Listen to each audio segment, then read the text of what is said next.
As the Republican presidential contenders shift their attention to Michigan for next week's primary, a lot of focus is on the state's economy, one of the hardest hit by the recession.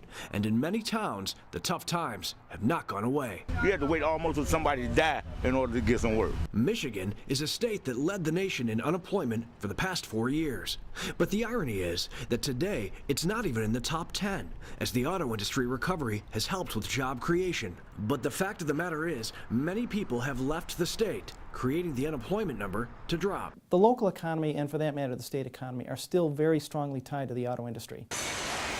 Perhaps the epicenter of the recession, Detroit. As the auto industry improves and the parts manufacturers improve, and that trickles into retail sales and home sales, I think there will be growth in Michigan. Last week, GM reported a record profit for 2011, and the battered city of Detroit, well, they're still trying to save manufacturing jobs while also trying to create new ones.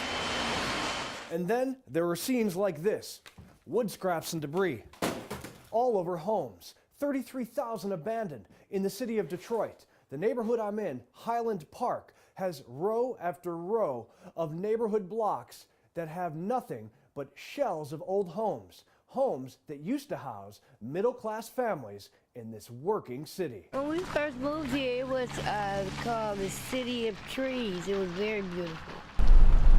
Today, shattered apartment buildings and empty homes, rotting in the elements, sprayed with graffiti.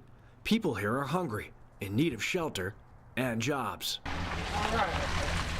Like in a disaster zone, the Salvation Army delivers meals to people on the streets.